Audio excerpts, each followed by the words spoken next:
আপনারা এখন দেখছেন অমৃত ভগবত। ব্রজের রস বলতে গোপীরা যেভাবে ভগবানকে ভালোবেসেছিল, আমরা তার কিঞ্চিত একটু আস্বাদন এখানে নেব।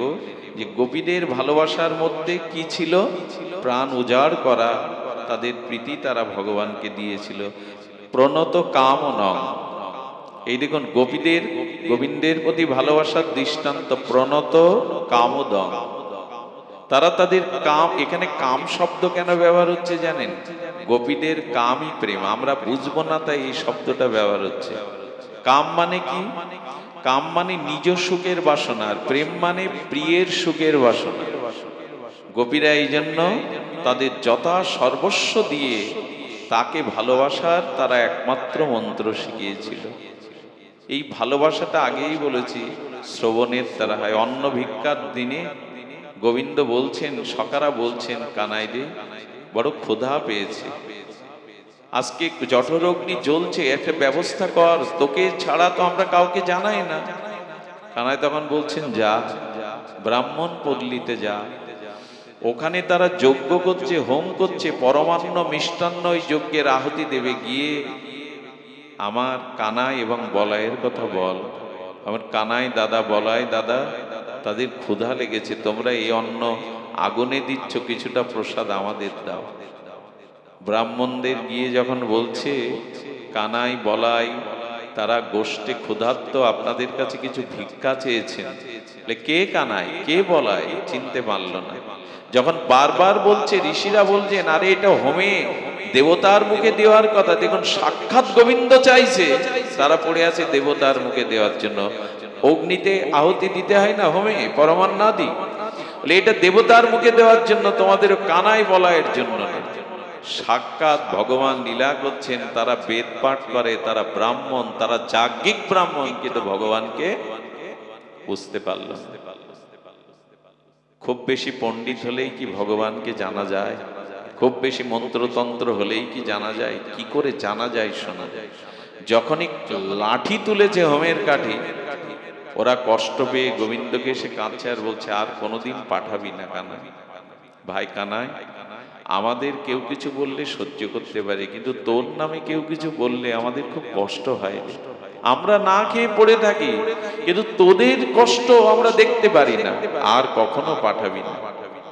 কানাই তখন হাত ধরে সখাদের বলছে, সখাগণ এক কাজ করো, ওরা তো ব্রাহ্মণ, ওরা হোম যজ্ঞ করছে, করুক, ওই ওদের পেছনে যে ব্রাহ্মণের পাড়া আছে, ওই পাড়াতে গিয়ে ব্রাহ্মণীদেরকে গিয়ে আমাদের কথা বলে। আচ্ছা বলুন তো, ব্রাহ্মণ চিনতে পারলো না, যারা বেদ পাঠ করে, যারা যাজ্ঞিক ব্রাহ্মণ শাস্ত্রজ্ঞ, তাদের ঘরের ঘরণীরা কৃষ্ণকে চিনবে কি করে? বলে আবার মার খেতে হবে, বড় কথা শুনতে হবে, আর যাও। বলি এবার যাও, এবার আর ফিরবে না।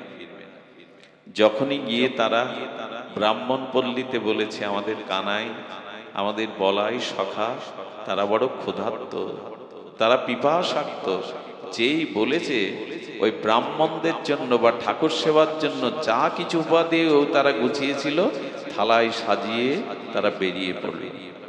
ব্রাহ্মণ পল্লিত, ব্রাহ্মণরা যজ্ঞ করছিল, বলে কোথায় যাচ্ছ আমাদের অনুমতি না নিয়ে, আদেশ না নিয়ে। তখন বলল, আজ আর বাধা দিলেও তোমাদের কথা।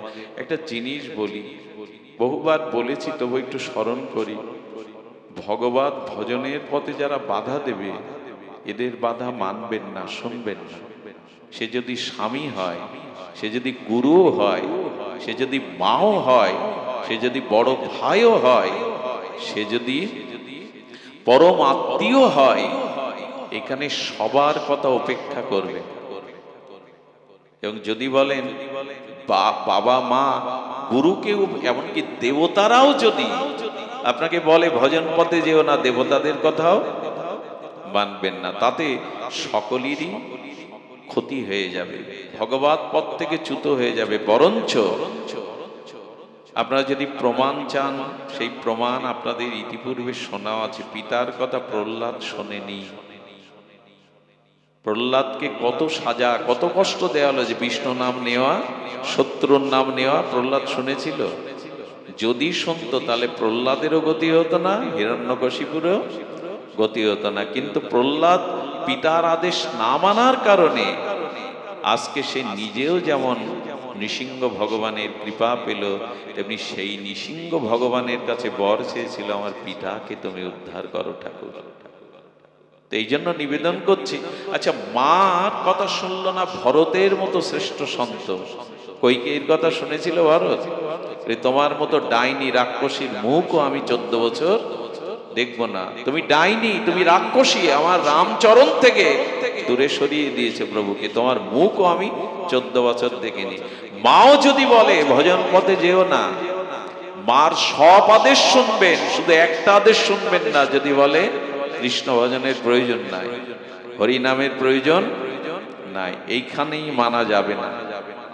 ভরতের মতো এমন সন্ত মাকে গালি দিল কেন? রাক্ষসী, ডাইনি, তোমার মুখ দেখবেন, এটি সাধুর কথা? ভরত মনে মনে জগৎবাসীকে বলল, আমাকে ক্ষমা করে দিও, মাকে গালি দিয়েছি কেন জানো?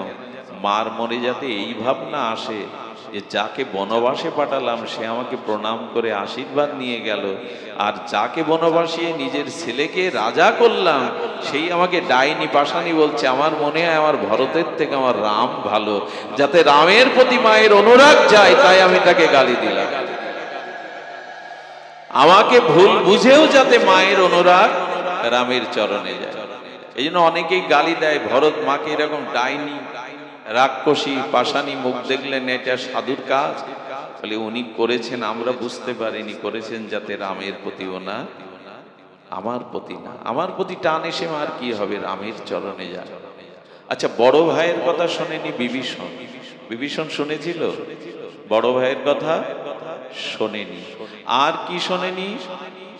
গুরু শুক্রাচার্যের কথা বলি মহারাজও শোনেননি। বলিকে বলা হলো ওই বামন রূপী বেটে উনি বিষ্ণু, তোমার সব হরণ করতে আসছে। কয়েকটা জায়গায় মিথ্যা বললেও, প্রতিজ্ঞা নষ্ট করলেও, মেয়ের বিবাহ হইতে জীবন বাঁচানোর জন্য, কারো হিংসা থেকে তাকে রক্ষার জন্য মিথ্যা বলা যায়, বাণিজ্যে বলা যায়, মেয়ের বিবাহেতে বলা যায়, জীবন বাঁচানোর জন্য বলা যায়। কোন মাতাজিকে সন্ত্রাসীরা ধরবে বলে তার পেছনে অসুররা লেগেছে, আপনার গৃহে যদি সেই মা এসে, ঋষির আশ্রমে যদি সেই মা এসে লুকায়, আপনি সত্য রক্ষার্থে কি বলে দেবেন ওদের যে আমার ঘরের মধ্যে লুকিয়েছে? এ সময় সত্যটাই মিথ্যা। কারো জীবন বাঁচানোর জন্য বা মেয়ের বিবাহের ক্ষেত্রে, কিছু কিছু ক্ষেত্রে শুক্রাচার্য বলছেন প্রতিজ্ঞা ভঙ্গ করলেও, মিথ্যা বললেও দোষ নাই, তুমি বলো আমি 3 পাদ জায়গার অঙ্গীকার করিনি। উনি বললেন, গুরুদেব আজ আর আপনার আদেশ আমি মানতে পারলাম না, তাতে যদি আমি ভ্রষ্ট হই, শ্রীহীন হই, তবু ভগবান যার দুয়ারে আমি তাকে ফেরাতে, গুরুবাক্যও লঙ্ঘন করলেন।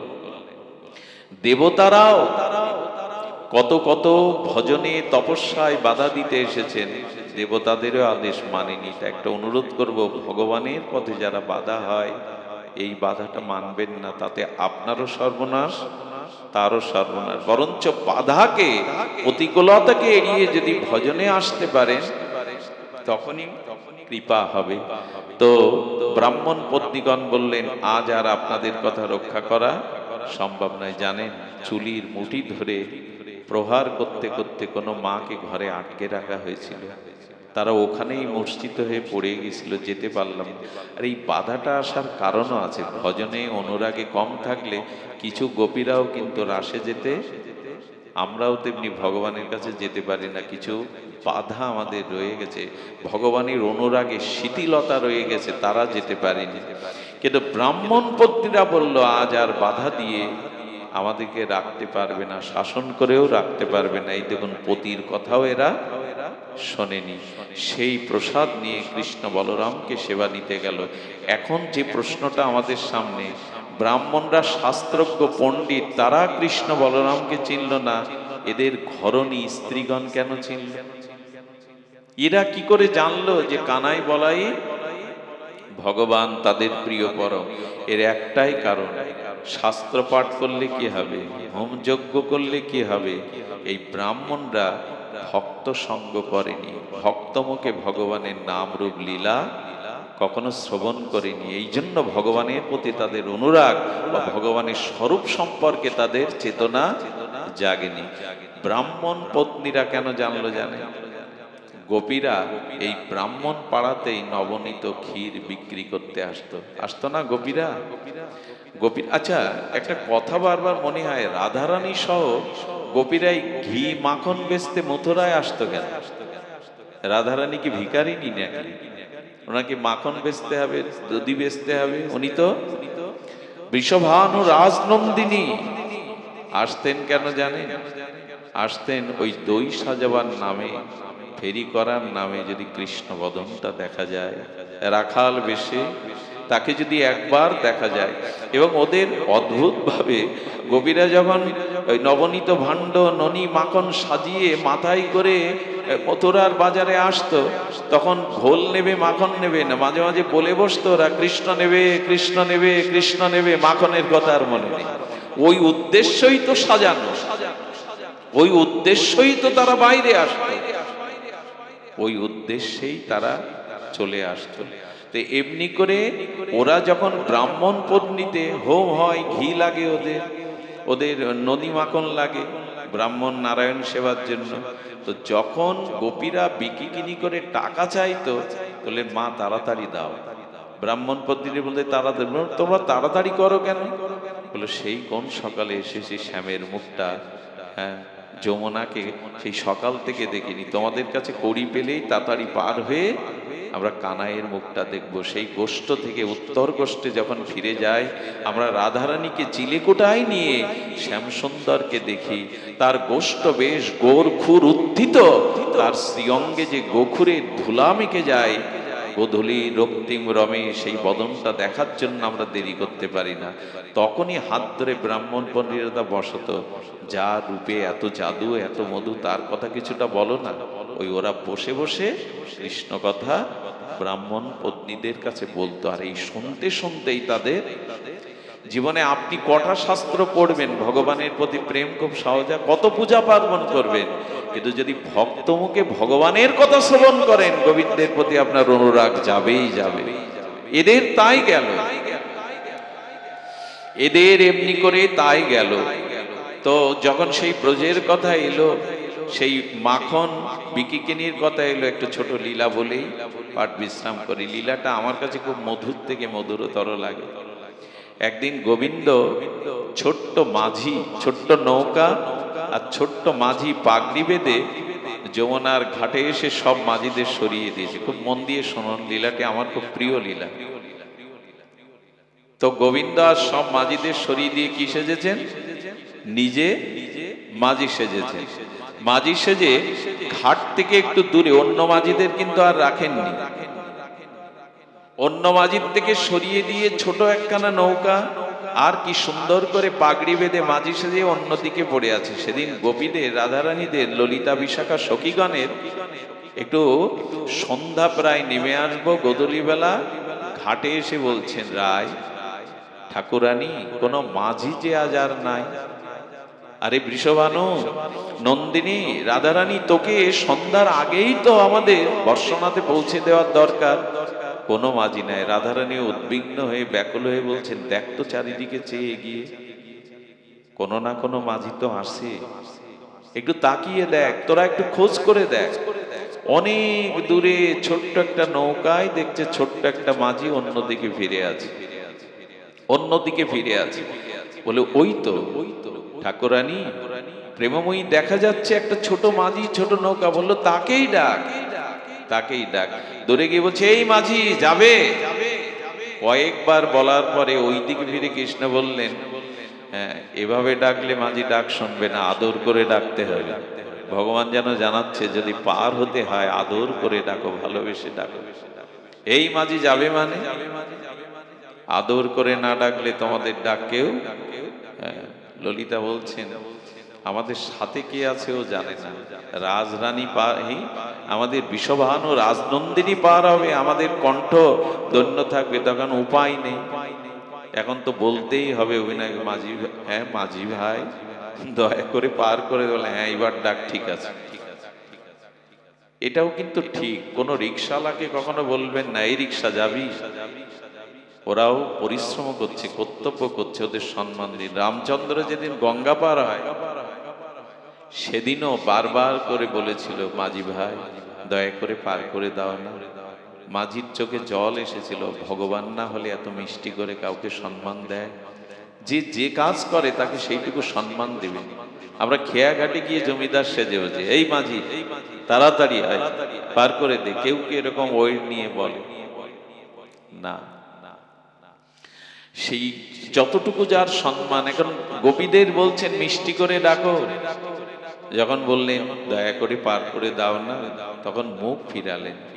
মুখ ফিরিয়ে ছোট নৌকা এনে ঘাটে আনলেন বটে, আর ওরা যখন হুড়মুড় করে উঠতে হবে, তো দাঁড়াও, তোমরা আমাকে মাঝি পেয়েছো, আরে আমার দিকে তাকিয়ে দেখো, আমি রাজদুলাল, আরে শখ করে বাবার কাছ থেকে একটা নৌকা নিয়ে ঘুরতে এসেছি তোমাদের পার করার জন্য না। পরীক্ষা কত দিতে হয় গোবিন্দের তরণীতে পার হতে গেলে। তোমাদের পারের জন্য আমি আসিনি, আরে আমি এসেছি, পিতা নৌকা গড়িয়ে দিয়েছে ঘুরতে। বলে তুমি যাই করতে আসো, যাই হও, আমাদের সখী আছে, রাধারানী আছে, একটু পার, রাজনন্দিনী উনি পার করে দাও, আমাদের ফিরতে বর্ষণাতে দেরি হবে। বলেন না, এই নৌকা পারাপারের জন্য না, এই নৌকায় সহজে ওঠা যায় না, আমি ঘুরতে এসেছি। তখন বলছেন পার করতে আমি পারি, তবে 1 থেকে 2 জন ছাড়া সকলে নৌকায় আমি তুলব। 1 থেকে 2 জন ইঙ্গিত করছেন উনি, এই নৌকায় সকলকে আমি তুলতে পারবো না। রাধারানী কানে কানে তখন বলছেন, এ তো উল্টো পাল্টা বকছে, এখন আমরা 1-2 জন কে পার হবে, সকলেই তো পার হতে হবে। রাধারানী তখন বলছেন এক কাজ করা যায়, আরে ওনার স্বীকারোক্তি নিয়ে না, 2 জন ওটার সাথে সাথে তোরাও সব উঠে বসবি। আরে নামিয়ে দিবে কি করে, তোরাও উঠে বসবি। সঙ্গে সঙ্গে বলছেন, দেখো তোমাদের ওই মাঝখানে ঘোমটা দিয়ে যে আছে, ওকে উঠতে হবে।